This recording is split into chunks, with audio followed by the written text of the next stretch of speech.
I'm now live.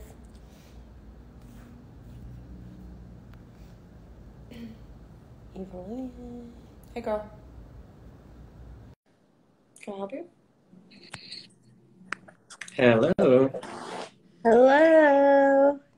How are you? We've got a puppy. You have a puppy! This is the puppy. Oh my Gorgeous little babe. God. We've already had our first bath because we had a diarrhea incident. Oh. Beautiful. That's how you get intimate. Oh. Oh. Ew. What'd you think of that, honey? All right. Well, on that note. On that note, discussing intimacy. Yeah. Hi, whatever two people that are joined. Welcome. I'm so happy to see you. I know the first few people that joined, but I don't know these last two names. But for those of you who don't know, we call ourselves the Coach's Corner. The corner. The corner of coaches. And we just get together weekly. All three of us are coaches, and we just jam on a certain topic. And we have fun, and hopefully it's interesting and fun for you to listen and watch. And if you want to join, you don't want it to be just us. And today, the topic that we're jamming on is intimacy. Intimacy. I don't know. I felt like there needed to be an echo there, so I'm sorry. Intimacy, messy. Yeah. Thanks so much for introducing.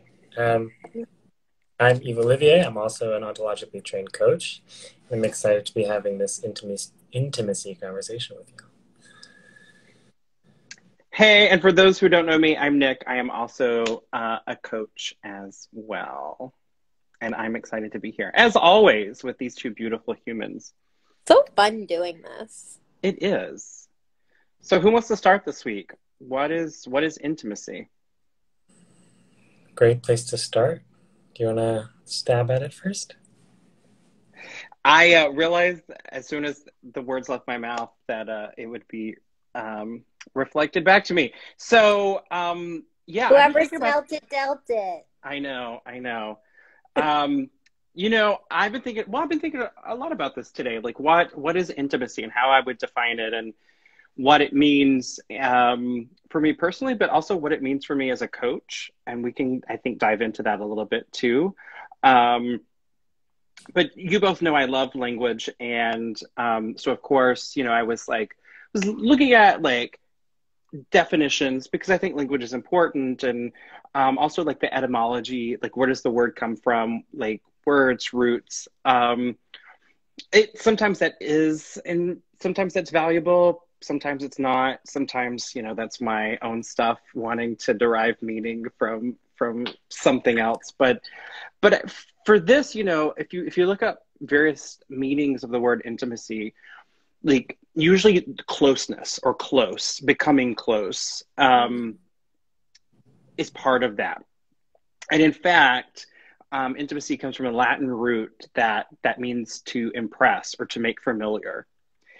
And, the word impress has a lot of baggage to it, but really it's about an impression and also that act of becoming familiar with someone, like getting to know someone or something really well. Because I think when we think of the word, for me anyway, when I think of the word intimacy, for some reason, my mind automatically goes to romantic relationships, right? But I think intimacy is part of any relationship, platonic, collegial, familial. I mean, all the different types of relationships that we have. I think intimacy is there. So for me, I think intimacy is just it's a closeness, and I might use the word relationship. I don't know that. I think you can be intimate with someone and not have a relationship or a strong relationship with them, and we can get into that. But I think it's just it's a closeness, either energetically or proximately or physically. I mean, we're all pretty intimate right now having this conversation, and we're all in very different places, right? So I think that's where I want to start for myself, and I'd love to hear what you both have around intimacy. Yeah. Thank you for offering the definition, both from like your research and your own personal definition. That was cool.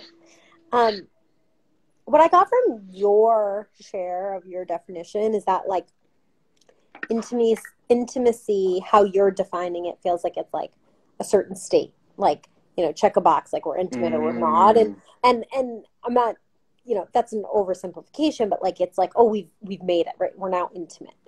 And for me, when I think of intimacy, I think of it as like a practice in intimacy. So like, or like there's an opportunity to like show up or be in intimacy or do the action of intimacy. And what I mean by that is I'm having difficulty finding like actual English words or in any language.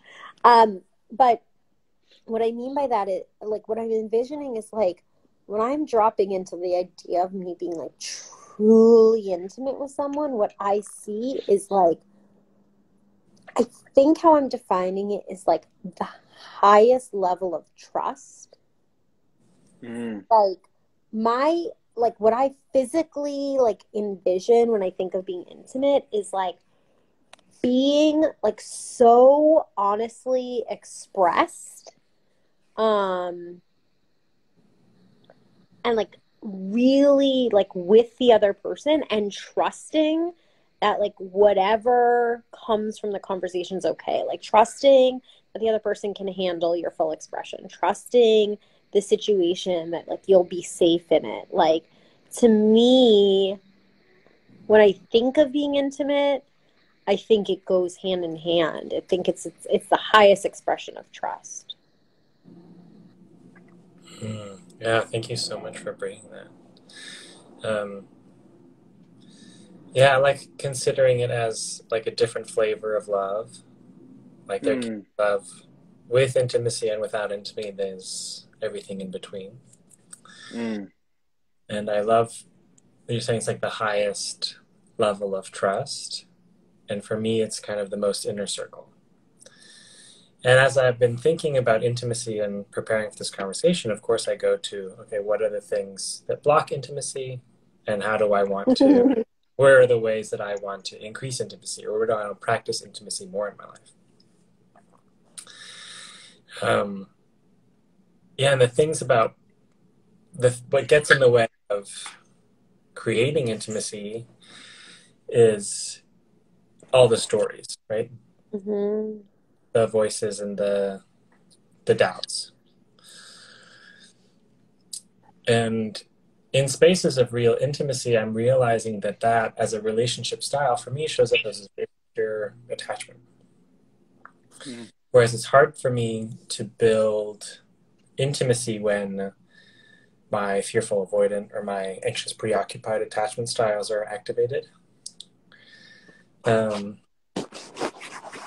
Yeah.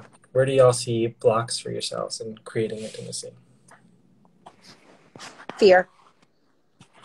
Like just straight up, like especially going along with like the scenarios that I envision when I think of being intimate, it's like fear of the other person's response or fear of the really like any impact that could be created from me showing up fully expressed. Like really that I'm not going to like ultimately that I'm not going to be safe in the conversation or that I can't be with the results of the intimate act. Yeah, that I can't be with the results. I love that you put that. What's coming up for me is, if I can share, last year I fell kind of in love with a good friend of mine. And, I was holding on to it and realizing that was creating kind of a barrier, right? Because I'm holding on to something that's outside of the friendship. And what allowed me to, like, bring the thing bring this extra love and be like wholly, fully intimate without any attachment was letting go of the attachment to result, letting go of the expectation to anything. And that's where, you know, I see myself practicing, where can I create more intimacy in the world, realizing that I had hung up, you know, value on the expectation. How is this person going to respond? What do they think? Et cetera, et cetera. And when I finally just kind of centered myself back in me, realizing, well, hang on, I'm okay either way. Right? And Brooke Castillo talks about if there's no emotion I'm unwilling to feel, then there's nothing I'm incapable of overcoming. And so it's that if I can just sit with the uncertainty of response, releasing my expectation or attachment to a result, whatever it may be, then at that point I'm just here, and intimacy becomes a gift. Intimacy becomes like a space that I get to create. Yeah. First, oh, that was gorgeous. Yeah, I have some training around like this, like attachment to the results, right? That we often can show up really, really, really attached. And then when that feels like really scary, then what we do is we go to the other extreme and we're just totally resigned, right? And it could be talking about anything, any goal that you have, any result you're trying to create. And that we just bounce between those two. And my training teaches that there's actually like a separate place to come from, like separate from that spectrum. And what that separate place is coming from is commitment. It's like I'm showing up this way because I'm committed to something, not because I'm attached, not because I'm resigned, but because I'm committed to creating this thing. And I go on that tangent because when you talked about attachment to results, I asked myself, okay, well, what is that training that I have around attachment to results? What's the relationship to intimacy? And again, I own it. I'm talking about intimacy. I keep doing it from my own lens of what I keep envisioning. But what I heard Yves-Olivier share is like, if intimacy is like a gift, like what it is that's your expression of your commitment to X, Y, and Z, to the relationship, to the space, to yourself being fully expressed, right? It's you are putting aside your attachment or need for it to go a certain way because you're actually standing in like a deep commitment of intimacy. Yes, thank you so much for bringing that. And, you know, tying this back earlier to what I said, I love that you're bringing in this thing of like on the spectrum of attachment to resignation, you know, commitment being outside of that. Also noticing like attachment theory, like I oscillate in that spectrum between anxious, preoccupied, and fearful, avoidant. Right? And those are the manifestations in the attachment style of resignation to attachment. And so outside of that, you know, that secure attachment style is, okay, coming back to center, and then intimacy is then a language that I get to speak. I love that. I'm wondering if there's anyone on this call that wants to come up and talk about intimacy. Well, before we go there, I'm really curious. I've been listening, and I agree. I think I'm in the same place with you both, and we all use a lot of the same language, so I'm in the same place with you all. I have also been thinking about, though, like we talked about trust, and we've talked about knowing someone, right? And I'm really curious if you can have intimacy without that. And what I mean by that is like, I'm thinking of like, I don't know, I'm thinking about hooking up, right? Like I'm thinking about meeting someone at a bar, hooking up, being intimate with them, right? And is that intimacy? Is that, so my question is like just going down this rabbit hole, this logic rabbit hole, is that intimacy? And I don't know if it is or not. Like just meeting someone in a bar, hooking up and walking away, was that an intimate moment? I don't know. Was that intimate? And the reason I ask is because, you know, I'm thinking a lot about this spectrum, right? These gradations of intimacy, right? I love what you said earlier, Gabby, about just checking a box. You're either intimate or you're not, right? That's not how it works. So in those gradations, like, is that, like, where does intimacy begin, right? And maybe it doesn't matter. Maybe this is my stuff bringing this up, but I'm just really curious, like, what you both think about the, I know, and that's an extreme example, but like, where does intimacy begin? Yeah, thanks for bringing that. Because then that begs the question, what have we been taught to think about intimacy? Yeah. And, is physical closeness, are certain activities automatically considered intimate? Is there emotional prerequisite to intimacy? And I love that question. Yeah, and I love that you're bringing all this, and ultimately it's all what we decide. We get to choose at the end of the day what is the inner circle for ourselves. And, as Gabby, you had mentioned, it's like, the highest level of trust, there's gradations to it. Mm-hmm. It would be great and wonderful if we could operate at 100% intimacy, 100% honesty and vulnerability and courage and conviction all the time, right? And we haven't evolved that far yet. So I think that in the gradations of it, we get to decide, or at least I've decided for myself, what I consider like intimate or not. And then seeing, like in hookups, like what are the things that I need for like a particular kind of hookup or intimate physical interaction. So this totally wasn't on my mind when I was like preparing for this call, but when Nick brought this my up, mind's always on sex, so like no, I didn't mean it like that. It's just you like totally brought me somewhere that was like, you really gave me a gift. When I was single, I used to say that if I was not interested in the guy, or like at least like didn't really like see a future, I'd fucking sleep with him on the first date. Like, I didn't care. But if I actually liked the guy, I wouldn't even like kiss until the third date. And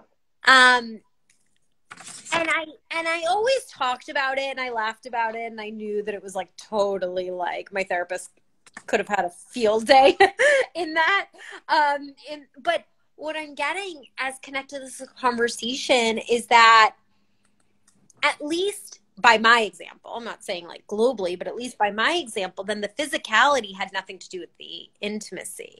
It was what had me slow down with someone that I actually liked was because, and here it's all connected, because I was attached to the results, because I was fearful, because I was nervous to be too intimate, and that, again, connecting back to where you said, like, how are we taught to be intimate? My association with intimacy at the time was physicality.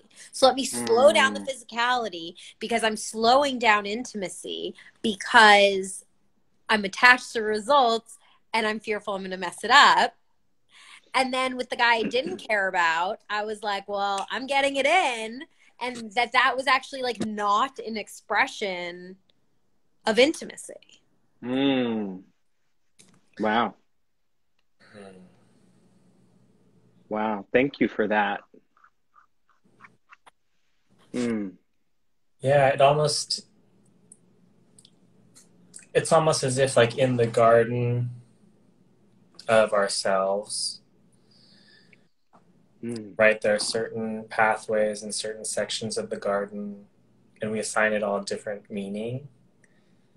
And we bring people in our lives, and it's like, what's the tour that they're getting? Like, what's the path that they're getting?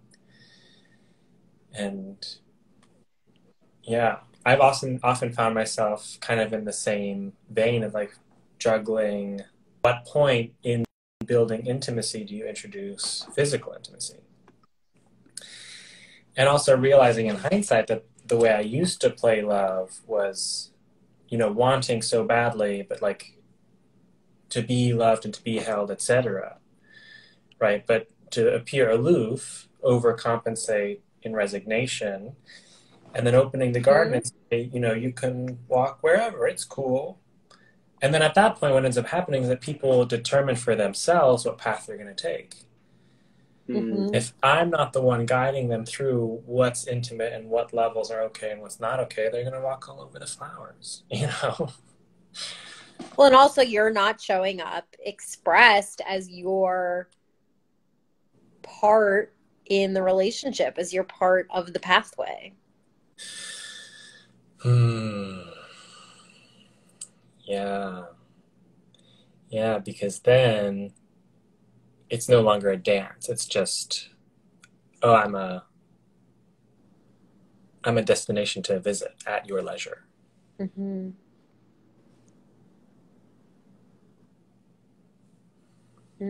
Lost Nick for just a second. He'll come back on. Cool. Well, is now an okay time to ask if anyone wants to join us as we jam around the topic of intimacy? Yeah. Or if y'all have any questions, comments, concerns, or emotional outbursts, let's see if I can invite Nick back on. I don't know how to invite him back on. I'm like technically challenged. Give me a second. Okay. And so then, continue like on this Yeah. topic, then the other big things like through this, the analogy of the garden, you know, if we're talking about pathways and what's potted and what's meant to be appreciated and what's meant to be walkways, you know, that big work is boundary work. And so, you know, as I have cultivated my boundaries, I've been able to expand the depth of intimacy, you know, and they go hand in hand. Where initially I thought that they were incompatible, right? How can I create intimacy by working on boundaries? It felt like, oh, why would I build walls up? But it really is, no, I'm just setting the path. All right. Ashley has requested to join, so we're going to bring her in with us.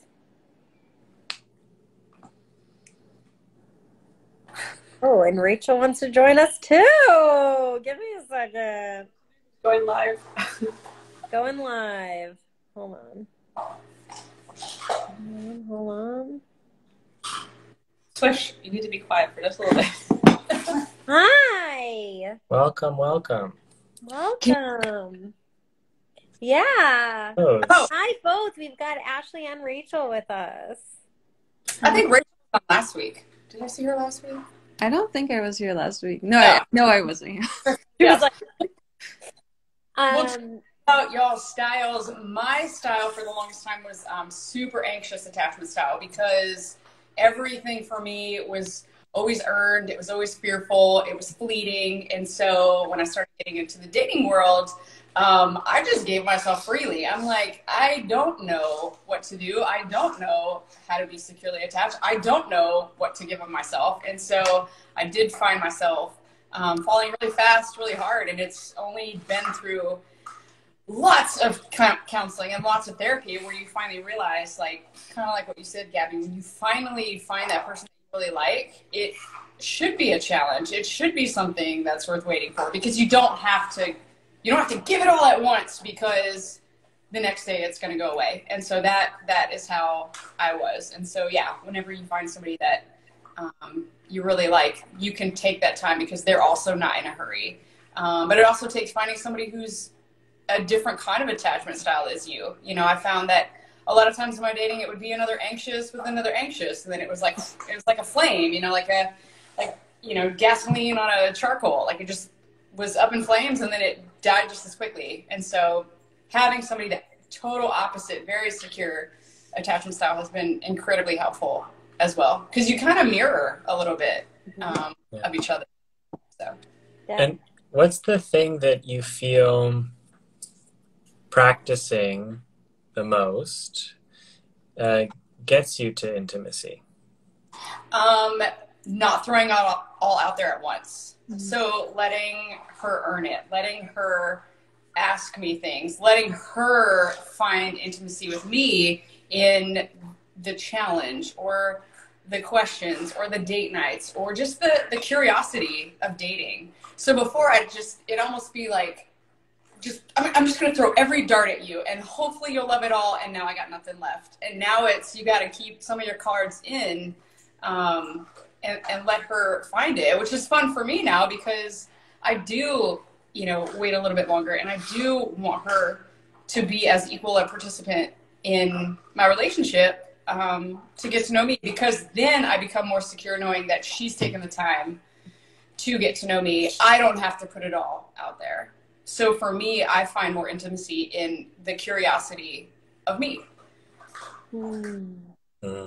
That really resonates with me because that's something that I've been, as someone who has found their true diagnosis with mental illness, now going forward and dating people and determining whether or not when I feel comfortable sharing that information with them. And that's been something now that is part of my intimacy, is because I want to let them know. And so I've been dating people and telling them right off the bat. And then now I feel like I should wait, because all the relationships that I've established and told them afterwards, they're the strongest. And so I feel like that really resonates, because keeping your cards in and not giving yourself away so quickly, I feel builds those relationships. Thank you both so much for sharing. Yeah, what I hear in the thread that I hear in both of what you're sharing is allowing the slowness of trust. Yeah. Allowing trust the time that it takes. Because I see myself in the same, I love the metaphor of the darts, where it's you have all your, it's this is what people say is kind of lovable about me, and this is how you get to know me. Here, take it all. Which one lands? Love me. And, and maybe they all land and it's overwhelming. So I love that there's a thread of slowness here. Yeah, I'm hearing that it sounds like one of the prerequisites, or maybe even just one of the aspects to intimacy I'm hearing, is a foundation.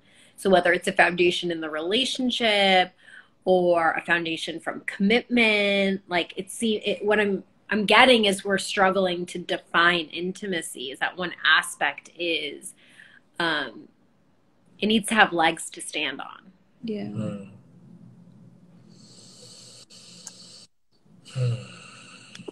Yeah. Well said. The fear of messing up and the fear of, vulnerability and the fear of when something happens. We live in this world now where it's one and done for so many, and you just try to be so perfect all the time. And for me, intimacy grows when I might not do something right, but you have that conversation, and it's a conversation, not yelling, attacking. It's just, hey, here's what happened this time. What can we do different? For me, that is intimacy beyond belief. It's a level of trust that I haven't had before. Thank you. And it's I love that terminology, the legs that it needs to stand on. We get to define it for ourselves. Yeah. Okay, so classic coaching question as we're on the topic. I have the assumption that we want to go out into the world and create more intimacy. Or in the spaces that we have intimacy, what are the ways that we can expand into it?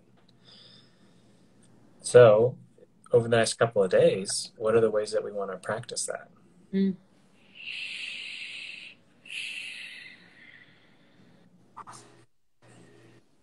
No, mine's going out of town.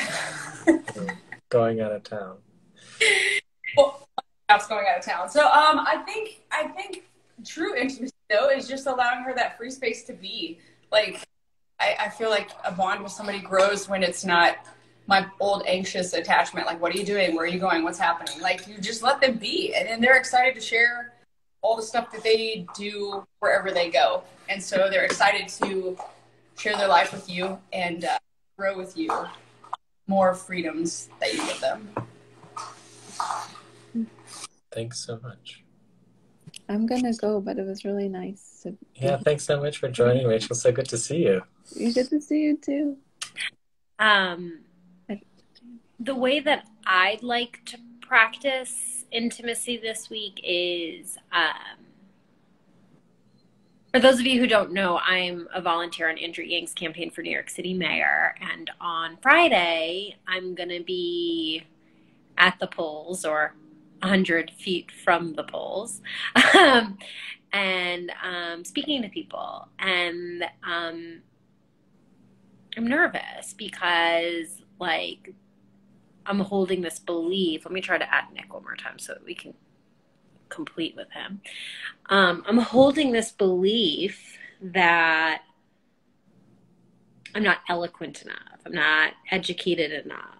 I'm not good at connecting with strangers. I'm nervous, right? And I think this is a perfect way to bring in intimacy with strangers. And again, just to show up fully expressed and not need to have it go a certain way.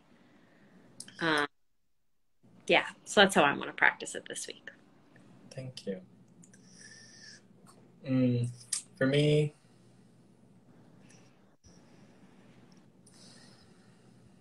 I want to express myself a little bit more.